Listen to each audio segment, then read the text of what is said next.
Ang atong lutoon karon guys, tinola nga Bisaya guys. Isda na tinola na Bisaya. So natay loy ay guys. Ang loy tiktik sa loy ay guys, pag inyong panitan, kutsara na lang inyong gamiton kasi kutsilyo manggod, masayang ang loy So imo buhaton, ang gagawin mo lang ay igaganon mo lang yun guys para matanggal yung balat. Yan. Kasi masyadong matulis yung kutsilyo tapos yung mga balat nasasama. So kapag may tinulang isda kayo, mas masarap kasi pag may luya guys. Kasi yung lasa ng luya parang ang swabe tapos nawawala sa langsa ng isda. So sa ngayon, yung lulutuin ko pompano, nagpapakulo lang ako ng tubig. Tapos may luya ako. Unahin muna natin yung luya para pag kumulo yung tubig, ilalagay natin yung luya para makukuha nyo yung lasa niya. Ayun. So, dahil yung luya kasi, yung hugis niya, pakurba-kurba, ang hirap kasi ito kutsiliin. So, kaya gagamitan nyo lang ng kutsara para matanggal yung balat niya. Hindi nyo na kailangan balatan lahat eh. Kung gusto nyo, unti lang babalatan nyo, tapos hindi naman niya madumi. Hugasan nyo naman eh. So, ito, nabalatan na natin ng kutsara. Hugasan na natin ng konti. Ay, hindi nga ito nalinis ng maayos eh. Ayan pa oh. Ayan. Ayan, siguradong malinis na to. Kuha lang tayo ng kutsilyo. Hiwain mo lang. Hiwain mo, tapos ang teknik namin, didikdikin mo yung luya para madikdik. Mas maganda kasi kapag lumipad. Maganda kasi yung buo, didikdikin mo para manunuot talaga yung lasa niya. Kaysa hiwain mo lang. Maliit yung kutsilyo kinuha ko eh. Maliit yung kutsilyo, may malaki tayong kutsilyo oh.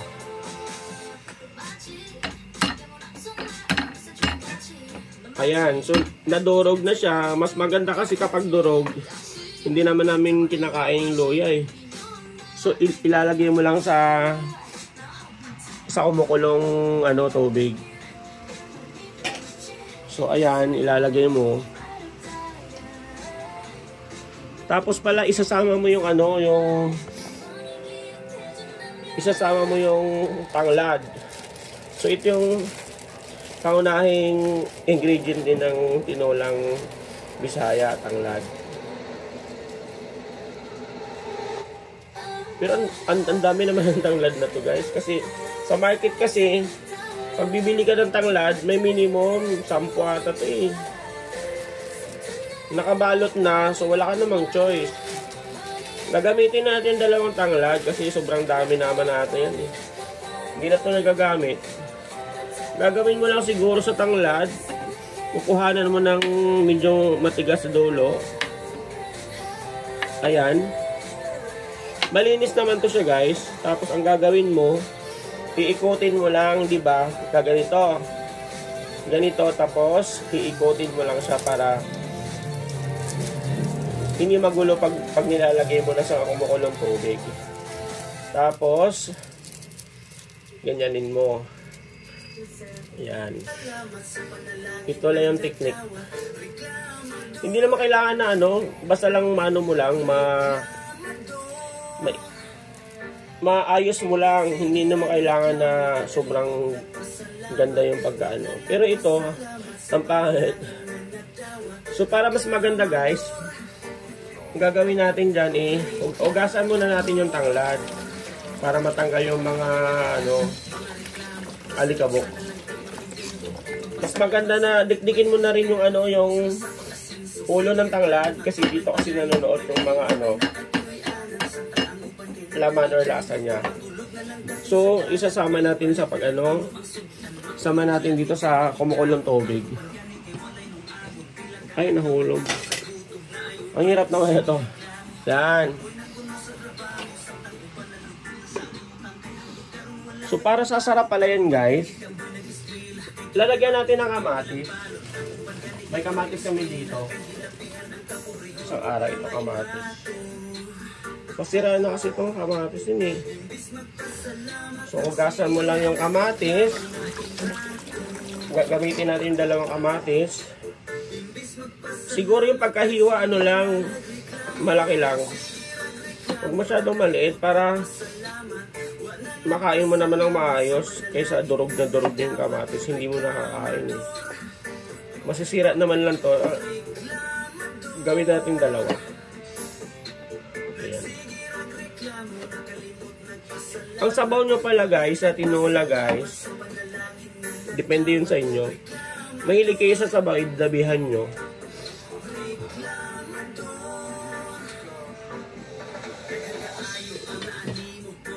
Parang kulang yung sabaw ko. 3 ganito yung sabaw ko eh. Dadagdagan natin ng kalahati.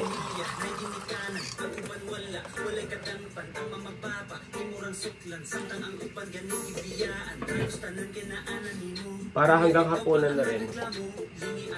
So ano pa yung ingredients? Hindi naman to required yung sili. Gagamitin na natin kasi pasiraan yung sili. Hindi naman tong required ng siling haba. Gagamitin na natin para hindi masira guys. Pampalasa lang naman to eh. Bukasan nyo na rin.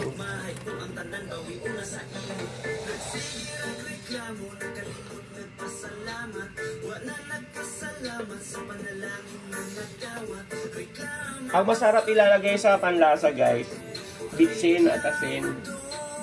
Huwag kayong gumamit ng yung mga mix-mix. Kasi yung lasa nyo, di ba? Panggisa yun eh. So gawin nyo na lang yung isda. Yung isda na binili ko guys. Pompano. Isang isda lang to, pero 5 piraso. Pinahiwa ko ng 5 piraso. Ano to guys? Mga 200 pesos. 240, 250. Masarap kasi ito sabawan eh.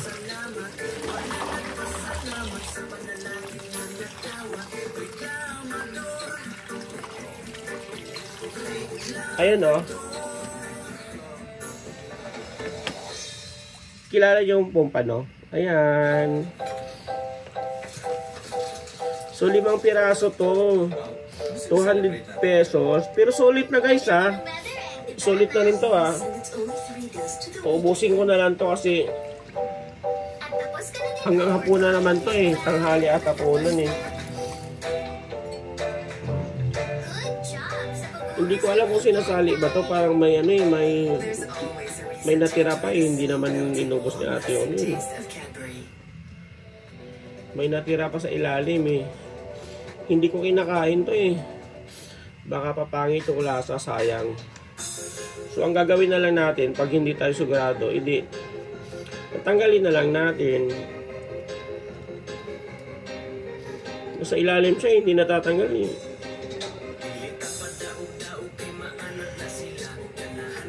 Masisira kasi sa ilalim. Sige. Natanggal ko na guys. Sana baka mapait kasi yun. Hindi lang ako sure, kaya tatanggalin natin yung maayos. Ayun, malinis na. Parang may tira-tira pa rin eh. So kanina pa kumukulo yung yung tubig natin. At nangangamoy na yung niya, tanglad at saka luya. Ang sarap. Ang sarap na ng niya, ng sa amoy pa lang, sarap-sarap na, suabe. At gamot din to ate. Ilalagay na natin yung isda. Kapag nadurog din yung kamatis, so pwede nyo nang ilagay yung isda. Mas maganda kasi yung durog yung kamatis eh.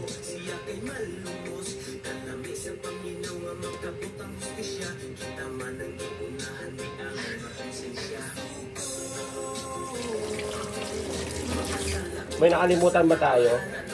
Ay, yung sibuyas pala.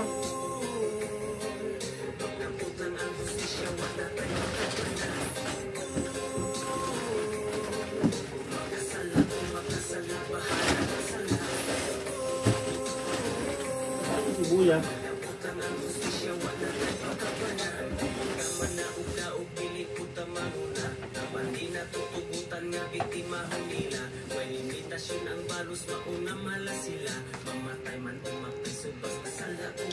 May sibuyas pa pala guys. So para mas masarap talaga guys, lalagyan natin ng sibuyas.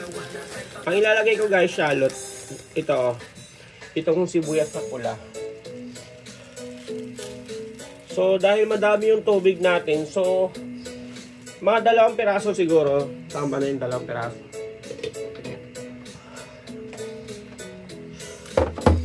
Hindi nyo pa nakita yung output ng ginagawa ko. Hindi ko na anong camera eh. Babalatan natin yung sibuyas. Maliit naman ito. Mahirap balatan kasi parang may kambal eh. So para mabilis balatan, hiwain mo na lang sa dulo, tapos tatanggalin mo na lang yung yung balat diretso. Ayun. Mabilis naman siya balatan pala.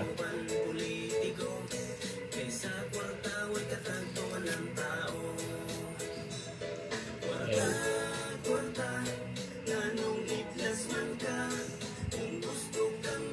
Hinaan natin yung apoy kasi sobrang lakas ng kuloy.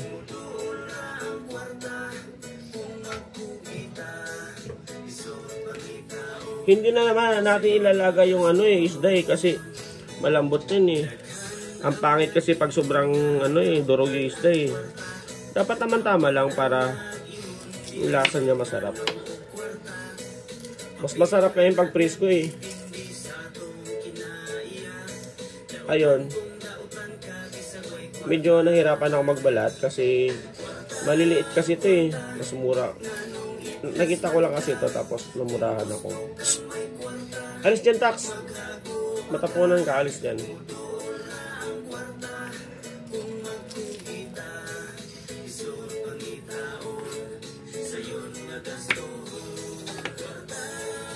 Medyo matapang to kung shallot tatay.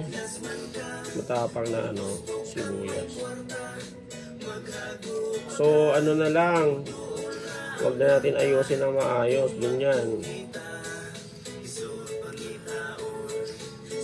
Ayun, tapos na tayo guys. Hugasan nyo na lang din para matanggal yung mga chemicals. Kung may chemical man yan o hugasan nyo. So ito yung shallot guys. Gagawin nyo lang, hiwain nyo lang kalahati para mabuksan yung katawan niya.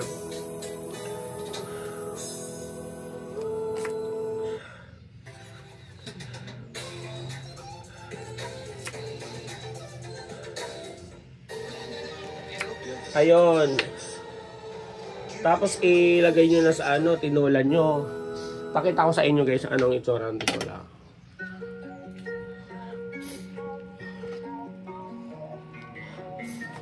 So ito yung tinola natin. Ganyan yung itsura guys.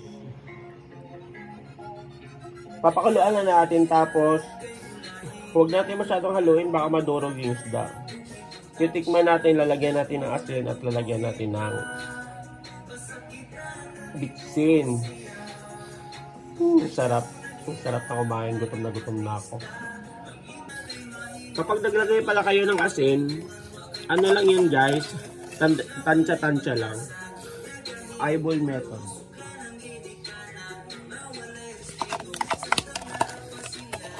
Kasi madami yung natin sabaw. Siguro sa tingin ko, mga dalawang kutsara na hindi puno. Mamaya titikman mo bago maluto. Dadagdagan na lang natin kung kulang pa yung asin. Pinaubos ko yung asin ko bago ko lagyan para press ko yung asin.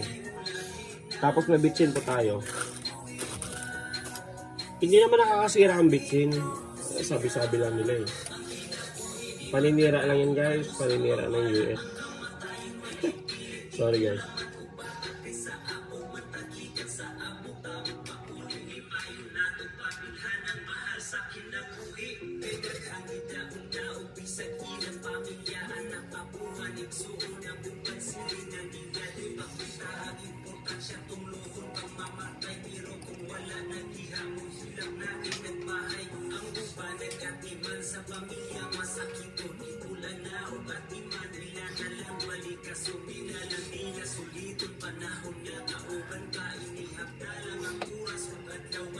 Ang sarap niya na guys.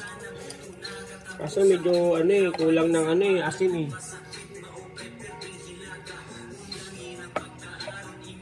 So para ano, dadagan nyo asin. Itingnan nyo, depende sa panglasa nyo. May asin naman tayo dito na bago. Rock salt. So dapat pala yung technique pala guys, pag bibili kayo ng asin, dapat ano nakabalot sa makapal na ano, balutan ito. Na ano ko lang to eh, napanood ko lang sa TV. Yun yung tip ng ano, ng parang yung ano, yung kay Gandang Umaga na show. Kailangan daw, pag bumili ka ng asin, hindi nakatiwangwang. So, dapat nakabalot sa makapal na plastic. Bibili ka man ng iodized salt. Pero itong binili ko galing to sa ano eh, galing to sa isang grocery. Hindi na ako bumibili ng ano, asin sa labas. Yung nakatiwangwang. Para sigurado tayo, so bibilin mo yung nasa grocery na lang. Para malinis. Hindi ko din alam kung malinis eh. Ang sarap na guys. Mamaya kakain na tayo. So yung kanin natin, tamang-tama na luto na yung kanin natin guys. Sisilipin natin na. Ayan o. Tamang-tama. Ano kaya? Basa. Medyo basa.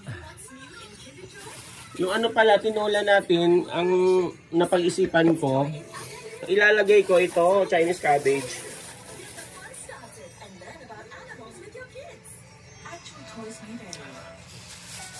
Ang napag-isipan ko ilagay ito, tapos 20 pesos to guys, ito yung ilalagay ko na dahon, pampadahon lang.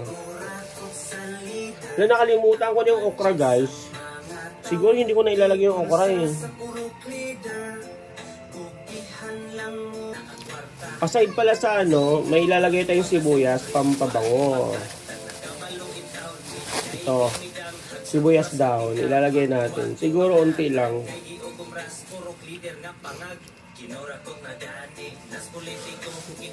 Ilalagay na natin yung dahon at saka yung sibuyas. Mamaya titikman natin yung panghuling lasa kasi magbabago yung lasa eh. Alam gawin. So ito na lang ilalagay natin, itong kalahati. Kalahati na lang natin kasi ano, hindi din to magagamit eh. Hindi na ako magluluto eh.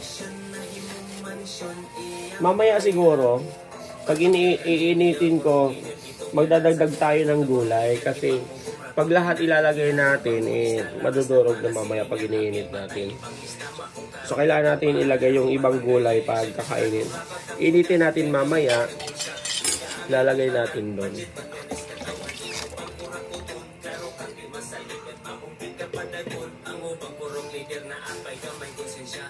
So paano pala hiwain to? So yung iba yung buo, pero yung ako hindi. Yung matigas, hindi ko siya binubuo eh. Yung matigas, hinihiwa ko siya. At saka yung mahabang part ng dahon, yun na yun. So ito, kunyari 5 peraso. Hugasan mo isa-isa para matanggal yung mga kung anong meron niya sa dahon na yan. Ayan. Mamaya hugasan natin ang gulo na.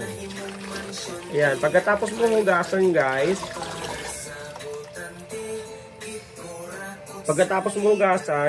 hiwain mo yung dulo na pangit para matanggal.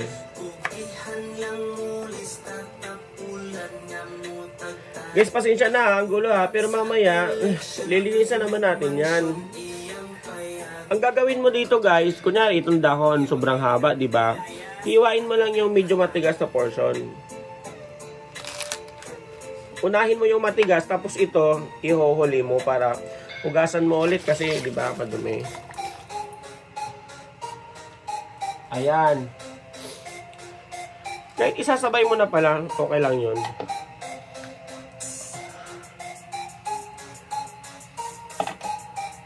Wala na saan na yung ano natin, pang-tikim. Nawala ng pang-tikim natin guys. So ito na lang gagamitin natin. So ito na yung magiging itsura ng niluluto nyo guys.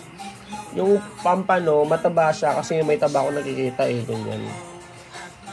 Kahit wag nyo masyadong haluin kasi madudurog yung isda. Hayaan mo lang ganyan. Tapos titikman mo, i-adjust mo yung lasa according sa panglasa mo. Guys, luto na ata to guys. Luto na yung niluluto natin. Ayan. Ang sarap no?